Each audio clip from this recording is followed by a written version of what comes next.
This video is going to be a large-scale film study endeavor, taking a look at how the Detroit Lions defense under Aaron Glenn was able to get a victory against the Chicago Bears on Thanksgiving Day. 23-20, it got tighter or closer than it needed to be. I think the offense, the missed field goal, obviously, and some decisions by Ben Johnson in the second quarter really set the stage for this. In my opinion, Aaron Glenn's group deserved better because the effort on that side of the ball, the execution, I think at times really illustrates the type of team and organization that you've got there in Detroit. And I want to call attention to a couple of situations where Lions players didn't quit, didn't fold. And you wouldn't expect that from any player in the NFL. But when you take a look at some of this film and you see the reactions to adversity by some of the Bears players and versus the Lions' reaction, it becomes quite clear the type of team that's being trained to respond to adversity and in fact preparing for it. I love Dan Campbell's quote. I don't really get the chance to pay attention to press conferences. Um, and I'm actually kind of glad about that, to be honest with you. I don't have time to do so, first of all, but I feel like in some cases it's a waste of time, but I really do enjoy listening to him because he strikes me as direct, perhaps brutally honest at times. I think his response to a question about all the injuries was something along the lines of, I don't give a shit. Feel free to correct me if I'm wrong in the comments section. I usually get my Lions or Ravens quote press conference news from Twitter as I'm working on one screen, and then I have certain groups that I've joined on the other, such that I can gather information or intel without spending a whole lot of my own time to do so. It's just a reality of how I try to create content nowadays with all of the other things I'm involved in. But this is going to be a long video with 21 plays to explore. Actually, I think it's 18. A couple of them are going to be two-angle video. And we're going to talk about as many guys as possible, how they made this happen. I do think that the roster is going to have to be supplemented or reinforced by practice squad acquisitions from other teams. Quan Alexander has apparently already signed this morning. Can't blame him. There's opportunity there with Malcolm Rodriguez out. I think that possibly in the defensive backfield, you may be looking at them strategically holding a guy out next week, maybe even CD3, depending on his health, because of the stretch run. How many games, how many weeks you're going to have to play in a row, unless you're really trying to get the number one seed and get that only bye that the NFL offers in each conference now. So let's get to the film. And there will be some annotations on the screen. This is going to be the first possession. I'll kind of show key plays from each of the first half possessions. So 3rd and 5, man free. They do a lot, the Bears, to try to get DJ Moore and Keenan Allen open. I mean, multiple NFL teams do so, okay? So don't get me wrong. But having said that, they sure do go out of their way to get certain guys open. And then, how do I say this? Those are the guys who happen to complain the most or show the most poor body language reactions after the play if they don't get the football. It just really paints a picture to me of the type of group that they've got over there, in my opinion. And if you're a Bears fan listening, it really doesn't bring me any joy to say this, but watching the reactions to adverse situations as a coach live, high school and youth football exclusively, and then seeing them on TV, we're allowed to react. We're allowed to observe patterns of behavior and see how guys react. But this is a great read by Kirby Joseph. And look, Caleb Williams is willing to throw the football in situations that I don't know if I want to say are 50-50, maybe 60-40 in his team's favor. So that's an element of trust for his receivers. Sure. It also means that at the end of the day, whatever rating service or evaluation service you subscribe to or you trust can say those are interceptable passes. There were at least 3 yesterday that the Lions didn't gather. And to me, that speaks to how solid this defense actually is, because they didn't get a turnover. They didn't get an interception when they had multiple chances to do so. Moving forward here, this is second possession. And Kendall Vildor, I think you have to give him credit. Did he play well the week before? Certainly not. But this week, he competed. And he made plays. He made plays downhill. In this case, it's a tackle for loss on the second possession. The Bears are motioning Keenan Allen across and then away. So they're trying to create some eye candy to get these guys to move at all. They're trying to get someone to perhaps move to the inside such that they can execute what I would basically call a slip screen. And they don't do a good job of it at all. I think it's Odunze, 15, really poor step here to go get. If you're playing man, what they're trying to do is get a 2-for-1. So they're trying to screen or pick I should say, the outside corner, in this case, Vildor, and he's so committed to the read. He's downhill on it. Really, after that, I think there was one more short hitch screen, slip screen, whatever you want to call it. The Lions defended it well from these stack alignments, and I think it pissed off some of the Lions receivers, some of the Bears receivers, that they actually had to execute solid blocks in order to help spring their teammates open. So we've moved forward here on the second possession. This is going to be 3rd and 14, and I love the fact that Jack Campbell and all of the Lions, but plays to the whistle. I actually don't think I have the play loaded up here where he hits Caleb Williams in the hip or the thigh or the knee. Who cares? On the sideline, Caleb Williams should get out of bounds. Now, this is not that play, but what I really like about this, and this is something that I've spent time trying to teach linebackers before, and it's tough to get them to do live time, he's attacking the throwing hand, regardless of whether it happens on the sideline or, let's say, out in space like the top of the numbers. If you see the quarterback committing and you think you've got outside help, meaning in this case Campbell's outside help was the sideline, but another defender, a teammate to the outside, attack the throwing hand for a lot of reasons. It's not, hey, let's try to get our helmet to make contact with the quarterback's hand. That's not why you teach it that way. That is something that could dissuade the quarterback at times later in the game, but it's to get in the lane of throwing the football. It's common sense. Additional to that, this is a 3rd and 14, like I said, and Aaron Glenn seemed to do a great job of adjusting to zone at just the right time. I don't think it confused, and look, you do have pressure. You've got an absolute win here. I think it's Za'Darius Smith. I'm not saying that it confused Caleb Williams, but in my opinion, what it did was, by aligning in a way that looks like man and then falling off to a zone, it interrupted his process and it interrupted his flow. There were times that the running routes, particularly this one up here, that is not designed to beat the particular zone defense that Aaron Glenn played. So there's some type of interruption of the flow, what coverage the offensive staff was expecting for the Bears, and what they actually got post-snap. This is the same play from the end zone angle. It was Za'Darius Smith. I have to give credit to Romo. I'm not a huge fan of hearing him talk about offense and almost quarterbacks exclusively, but he did talk about Za'Darius Smith's spin move.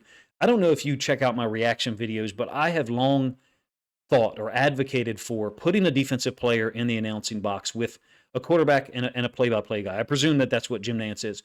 Put a defensive guy in there to provide some balance and to kind of check the behavior of only focusing on the quarterback. I think it would provide balance, and I think it would make it for a better experience for us. Maybe it gets cluttered, you might say, 3 guys being in the booth, but I don't think so. But in any case, back to the play in question, Campbell is attacking the throwing hand of Caleb Williams and then making contact with him. Yeah, it's on the white. He also destroys the referee. I love the way the Detroit Lions play football. It absolutely reminds me of the way the Ravens and Steelers have played for years, number one. Number two, it is what, on a personal level, when I did get the opportunity and was blessed enough to have time to coach high school football and youth, in some cases at the same time, that's the way I wanted my kids to play. And I think you have to play that way on defense. The Detroit Lions have it. And it seems like when the backup comes in, or the third stringer who comes in for an injured backup, those guys all produce physical plays that can wear down an offense. I think there's nothing wrong with the Lions fans saying, how sustainable is this with so many injuries? I don't know. All I know is that yesterday against the Bears, we were able to get a win 23-20 with 5, 6, 7 defensive starters, maybe more, out either for the entire game or for longer periods of time. Moving forward here to the third possession, nearly an interception by Arnold to the downside of the screen against DJ Moore. I just don't think DJ Moore is in and out of his routes with any level of urgency sometimes. There looks to be something wrong to me. But in any case, Arnold is kind of a little bit of a trail technique, outside leverage, because he knows he's got there's a safety here off screen for you guys. My apologies that I haven't zoomed in too far.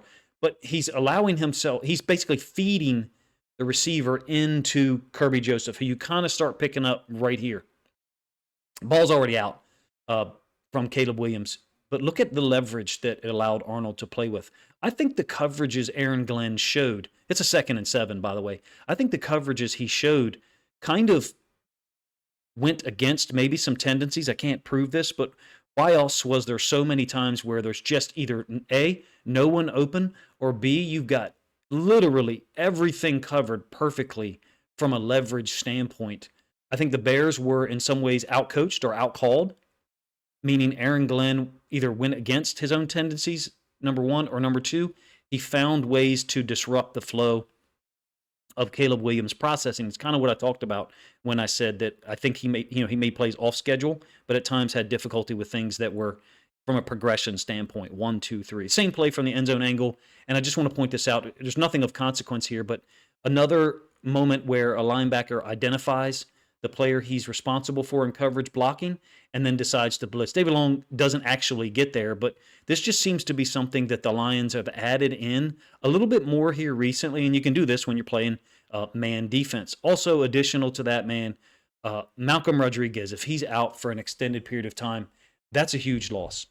That's a severely underrated inside linebacker, at least to my eyes. The things that I know and am able to recognize, which is obviously not 100% of the techniques that are out there on the field, Malcolm Rodriguez looks like a guy who, if he were on another football team, well, he's going to start now if he was healthy since Anzalone's out. If he were on another football team, I think he'd be playing 100% of the snaps in a regular game. And if we were fortunate enough for him to not be injured for a longer period of time, and you have Jack Campbell, Malcolm Rodriguez, David Long, and Quan Alexander, that's a pretty good group, even though obviously you're missing Derek Barnes and Alex Anzalone already. Still third possession, another third down where Aaron Glenn changes it up. This is the very next play after that incomplete pass, nearly intercepted by Terrion Arnold. It's a hybrid cover two. So to the bottom side, you've got Rodriguez is going to be basically playing corner on this play. He's lined up outside because that's where the tight end is. And then Dorsey up to the top side is the other, quote, corner. They play essentially a version of a Tampa 2 or cover 2 post-snap. And Glenn seemed to do this on third downs. It really got in the way of the routes that the Bears were running. Basically, sometimes they were running man-beater routes, but the Lions had dropped into zone, so there was really nothing there for Caleb Williams. So to defend Caleb Williams for a moment, even though I haven't really done that in the last 24 hours, at times there wasn't anything there for him. So you can see it's a Tampa 2 delineation. Robertson, theoretically, if there was a vertical by Keenan Allen, would be running in between the hashes. You've got two half-field safeties in the form of Joseph and Brian Branch. Forgive me for all the lines on the screen. Nowhere for Caleb Williams to go. And he ends up trying to, this, by the way, this film is slowed down here on this particular play. Nowhere for him to go. I think he tries to throw to Adunze. Along with that, Muhammad has multiple wins yesterday. He looks so decisive and clear-cut. And the thing that I'm noticing, whether he lines up on the defense's left or the right, we're talking about right here. Can't recall if I gave you the end zone angle. Once he's engaged, maybe the second or third portion of the engagement, he's really good at taking the inside arm and kind of forklifting a little bit. This isn't necessarily a forklift, but kind of forklifting the tackle to the outside and then folding back to the inside to create pressure. He's the one that flushes Caleb Williams out on this play and two others on the day. My apologies, I didn't give you the end zone angle of that. We've moved to the fourth possession here. They got a 3-and-out, and then I think a 4-and-out on the opening three possessions. So Chicago was so frustrated by it from an offensive standpoint that they decided to go for it. I think they're going to go for it on a fourth down here on this possession. This happens to be a 2nd and 3. And another moment where the coverage, I think, interrupts the flow of what Caleb Williams is expecting. This kind of weird return motion. They did get, I think, one positive yardage play out of it, like an 11-yard gain earlier on. Rodriguez had lined up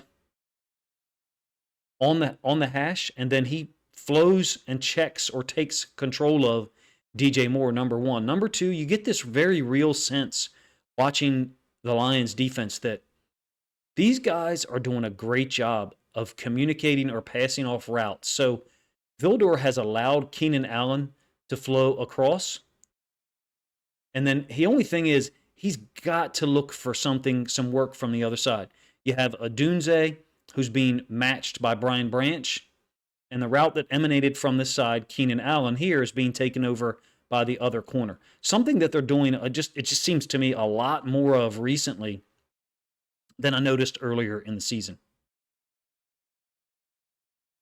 Muhammad this time rushing against the left tackle. Another situation where he just shows physical dominance. I don't know about you, but Za'Darius Smith and DJ Reader played their asses off. I did a film study video on them earlier in the day. If you didn't check that out, please consider doing so. It's primarily focused on them. But for me, the guy who was most physically impressive was Muhammad. He breaks the left tackle's posture with his right hand. Watch the slap down with his right hand. I think he gets the wrist or maybe the low forearm. And so what that does is it pulls the left tackle's posture down, and then he finishes him off, just basically punches him to the ground. It doesn't go down as a sack. I don't really care about pass rush win rates for real. I care about sacks and quarterback hits. Those are the things I focus on. In this case, he doesn't get the quarterback hit. It's Reader and McNeil. That's a brutally efficient play.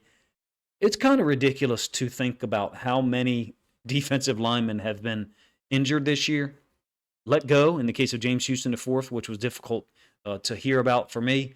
But also, guys like Muhammad stepping in to play, and Nowaski stepping into play and produce at times. I think those guys have 5 sacks total, 4.5 sacks total on the year. Feel free to let me know if I'm wrong in the comment section.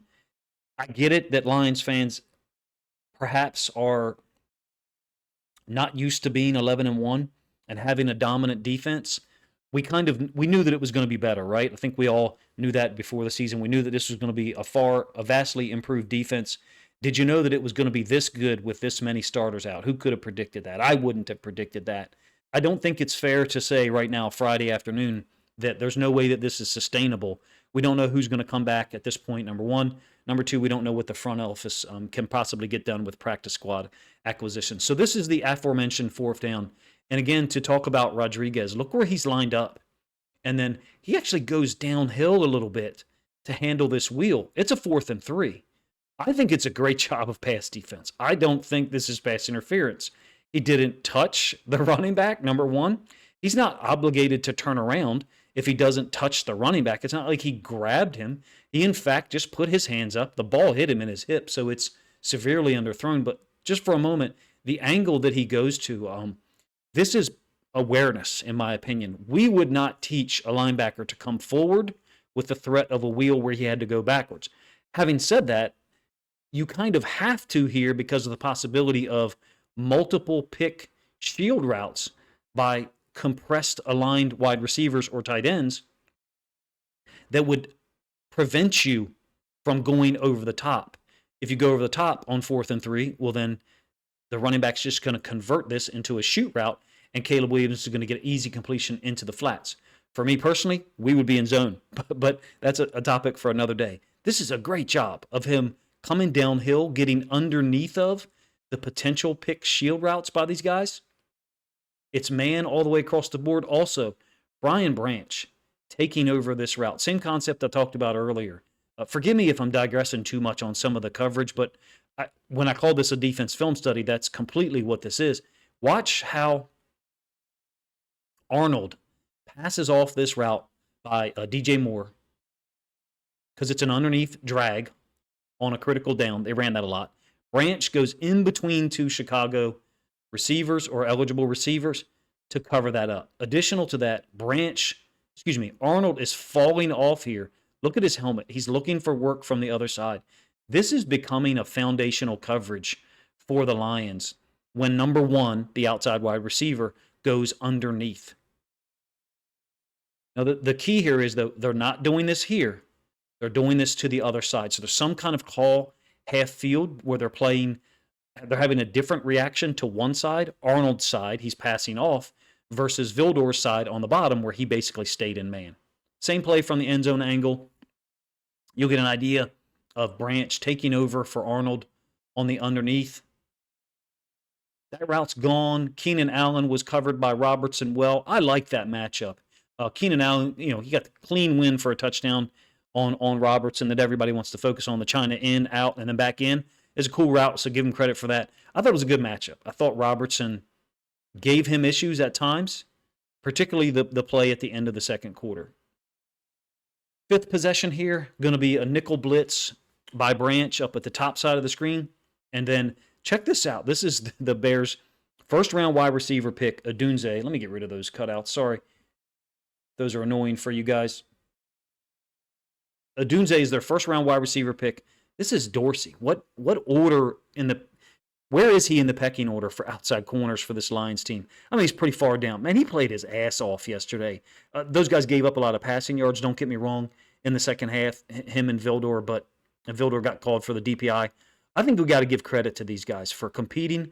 They allowed your team to get a win because they were able to match up with a very talented trio of receivers and the number one pick overall in the form of Caleb Williams. Blitz off the edge. I think it's Onwuzurike before he's hurt, so he occupies the left tackle. Along with that, the running back is occupied by Rodriguez. So if the running back had released, my suspicion is Rodriguez would have covered him. Since the left tackle is occupied and the running back is occupied, guess what? There's no one to block Brian Branch. Huge hit on the quarterback. Just great design, and Aaron Glenn refuses to fold. Regardless of what cards he's holding, meaning what players are out there on the field, they're going to play their defense and they're going to play their style. I hope you enjoy that, man. It's not that he doesn't have the ability to adapt or the willingness, because look at some of the third down situations I've shown to you so far. He's played zone. I don't think Aaron Glenn is a zone guy, really at heart. But they have the ability to adapt, but it seems like right now in 2024, he recognizes when he should adapt or shift course and when he should just say, screw it, we're going to be who we are, and we're going to get pressure, and might have to use Brian Branch to do so sometimes.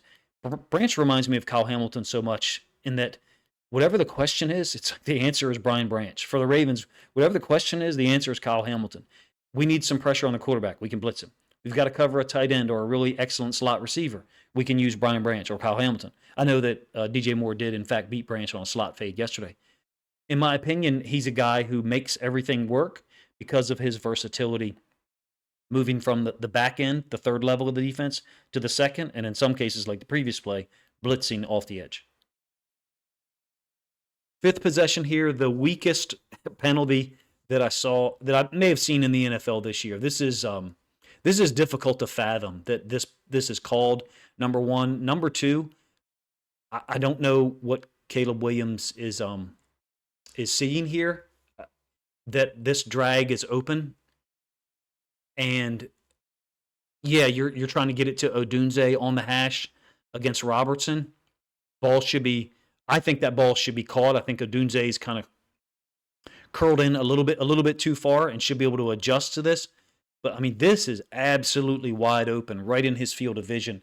He must just not. That must have been later in the progression, clearly. But let's focus in on Jack Campbell, who got the penalty on this play. I just don't see it. If you think that's a penalty that should be called because it's beyond 5 yards of the line of scrimmage, A, we don't see football the same way. B, I'm willing to bet you don't know a damn thing about coaching linebackers or defense at all.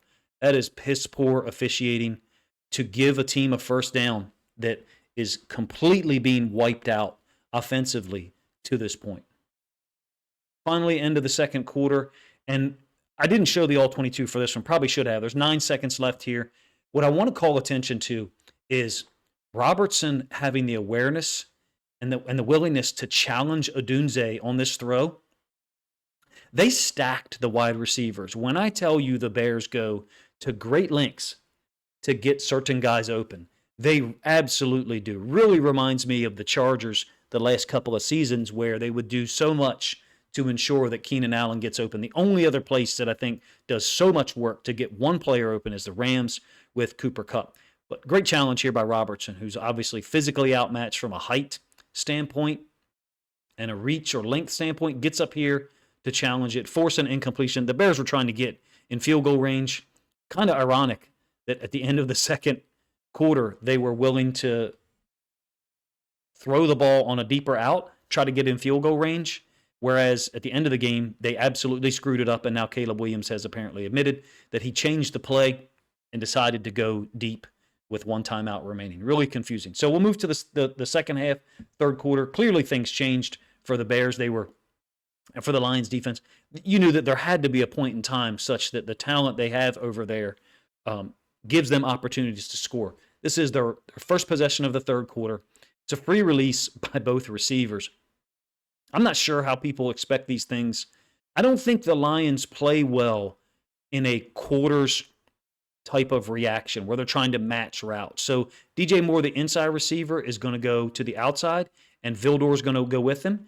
And then Keenan Allen's going to go cut in on kind of like a deeper dig route underneath.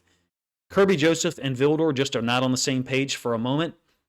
I think the Lions at this point play better defense in man or zone, meaning straight man or straight zone. Not cover zero straight man, but these quarters match coverages, in my opinion, it doesn't look like they major in. It's a great play by Caleb Williams. It's a cool route design.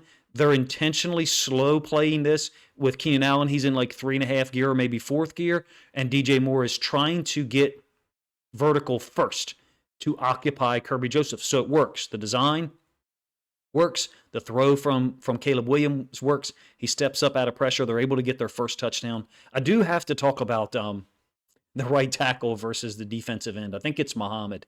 I think this is a hold.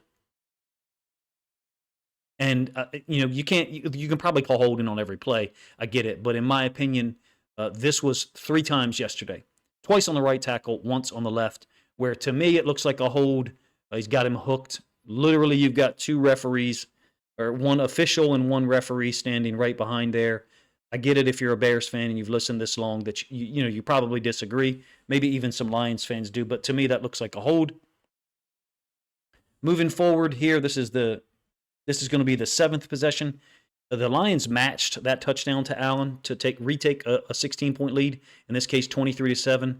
And watch Dorsey on this play. It's against Moore.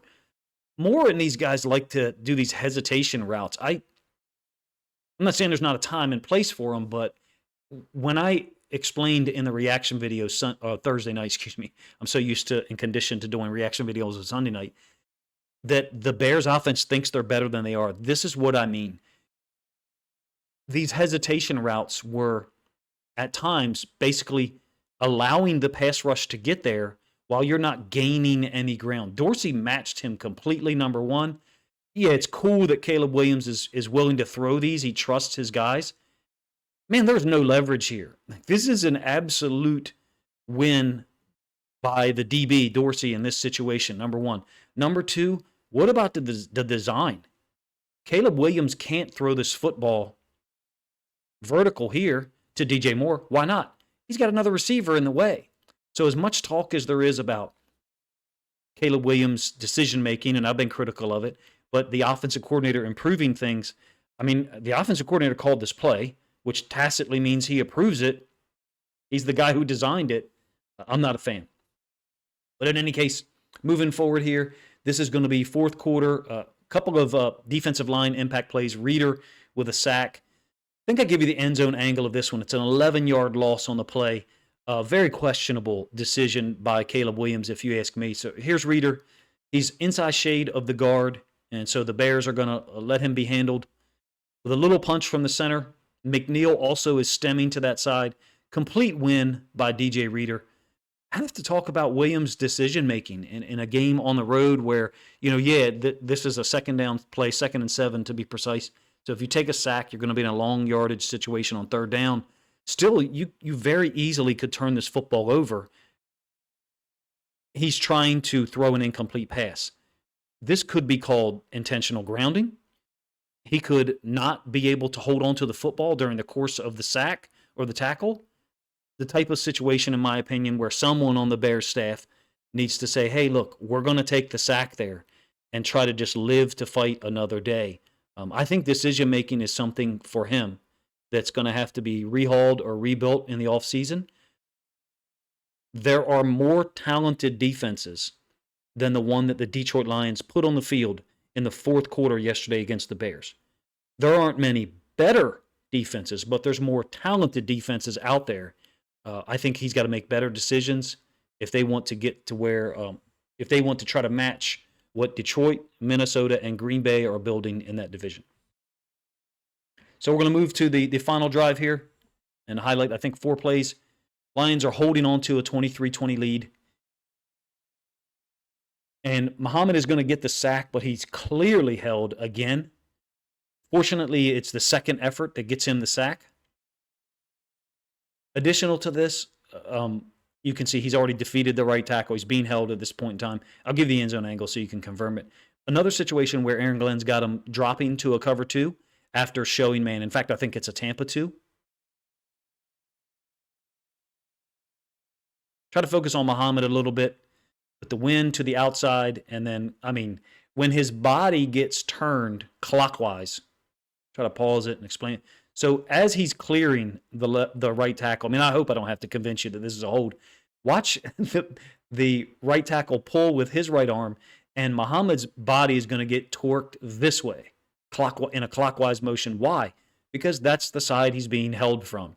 Fortunately for us and for the Lions, he's able to fold back inside. There's no one open. Why? Because of the design of the coverage. I think that Aaron Glenn strategically switching to man gave them trouble by calling man beater routes in situations that didn't call for it. Essentially, whatever Aaron Glenn's call sheet looked like yesterday, I think he had them in the right look 70 to 75% of the time, such that it allowed the pass rush to get there. It allowed them a little bit more time to get there. But this is what we're focusing on this play. How much of this can Muhammad give you consistently? I don't know. I don't know. Probably depends on the matchup to a certain extent. My apologies. I'm trying to get you to move so you can see it multiple times. If the framing is bad with I'm using a new video player, so it forces the production time to last a little longer. I think the hold is already occurred. Whoops. I think the hold is pretty much already occurred. In any case, Muhammad folds back inside, gets the sack. At that point in time, I don't know about you, I'm thinking, okay, we're going to be able to get this done. Even after 2 more sacks, the Bears still had opportunities to make plays. This is going to be Za'Darius Smith from the top side, and then Turner. Watch the punch that Robertson gives here on this. Again, a very weirdly timed, delayed route by Keenan Allen. My guess is he's trying to get Robertson's focus to leave, but no, not having it. He did get some wins against him, but Robertson is punching him and then forcing him to the outside. So Williams, I think, went from here first to here second, got nothing done there. And then finally third, it's all covered up by Jack Campbell on DJ Moore. Ends up being a sack by Za'Darius Smith. Give the end zone angle of it. It's Turner and Za'Darius Smith. Za'Darius Smith is occupying 2 blockers. Turner's going to fold inside there. I thought he was the guy with first contact, but in either case, multiple guys there to meet at the quarterback. Another situation where Muhammad is able to use his outside hand to break the posture, and then use his inside hand, his right hand, which is somewhat not visible to us right now, to basically forklift the tackle in this direction and then dive back inside. He's got 2 or 3 moves that look really good.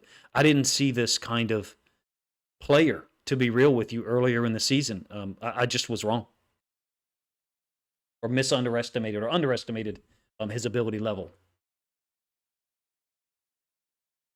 So we'll talk about the DPI here on Vildor. This is very disappointing from a competitor's standpoint. If you just watch the level of effort that is there. There's a larger point here for me, which is when bad things happen, and bad things are going to happen in a football game. They're going to happen to you all the time. How do you respond? Do you pout? Do you keep playing? Do you compete? And you guys know the answer to that for your Lions team. They damn sure don't pout. And they certainly compete every second of the game. They called a DPI here on Moore. Complete bailout. If you ask me, 0 on the takeoff, 0 on the route, 0 here, trying to get back to the football. Maybe Vildor's holding. I don't know. It's an embarrassing level of effort. Um, Over here on the left side of the Bears defense, watch the effort by McNeil and then Nowaski. So Nowaski kind of folds up inside here. And what happens with McNeil going upfield, the running back has to deal with that. So the running back is engaged or occupied by McNeil. This is incredible effort. Late in the game, 59th minute of the game, I think, Nowaski is the guy there to challenge Caleb Williams, who's trying to make a Hail Mary play down the field. They get rewarded. I think the game should have been over there. But the larger point for me is that the Detroit Lions get up and they just try to make the next play. And some people pout. This is the sack. It goes down as a sack. It's quarterback draw to Caleb Williams. I'm sure that that's been covered by a lot of people by now. It took me a while to get these out. Like I said, my production time has kind of increased. We're talking about 40 seconds left in the game. Za'Darius Smith jumps the snap count. You can tell by the center's reaction, going out across the line of scrimmage that it's quarterback draw. So I'm cool with the play call to try to get yards to kick a field goal. That's what I think is happening here. The Ravens have done stuff like this with Lamar Jackson before to try to get yards. The only thing is that Darius Smith, his get off was so unbelievable that the right tackle, I don't even know who the right tackle is. I don't know how good he's supposed to be. So I just know that he did not play well at all. Muhammad, Za'Darius Smith, multiple guys had wins against him, gave him a shit ton of trouble. But what I want to talk about when I mentioned effort level and tenacity and willingness to compete no matter what happens, I would be remiss if I didn't point this out. You just got a gift of a pass interference call. And look, DJ Moore is a Maryland guy, so I root for him. This is just a 0 in the 59th minute or 60th minute of the game, I guess, depending on how you look at it. And it's quarterback draw, and you can't be bothered to go out here and block at all. Fortunately for him, it didn't end up hurting his team. I just think it's embarrassing level of effort. So they're trying to get into field goal range. Good call by them. I think that knowing that they fired their head coach at this point and Caleb Williams changed the play on the final play of the game makes everything really interesting for me in terms of evaluating what happened there at the end of the game. The Lions were able to salvage, survive, whatever, and win 23-20. 11-1 should feel good. Try to watch. I feel bad lecturing and sounding like an old guy, get off my lawn, but try to watch some other teams this weekend who are dealing with injuries and see how their backups respond. I'm not saying that other teams don't succeed defensively with backups, but you just went out there and won a football game with Kendall Vildor and Khalil Dorsey on the field for a lot of snaps. I haven't looked at the snap counts yet. I think there's a lot to be said about what Aaron Glenn and those guys were able to accomplish on the defensive side of the football, which is why I thought enough to produce something this long form of a content. If you think it's egregious how long this video ended up being in production, my apologies. Feel free to let me know in the comment section or dislike the video. These are fun to produce. The first half production, or lack thereof, by the Bears is all credit to what Detroit did on defense. I think they're showing different looks to Caleb Williams, interrupting his processing on on pass plays, and just out and out stopping the run, creating more known passing situations. Exactly the reason you signed DJ Reader. Reader and McNeil and Za'Darius Smith, 3 veterans that really are setting the tone for that defense.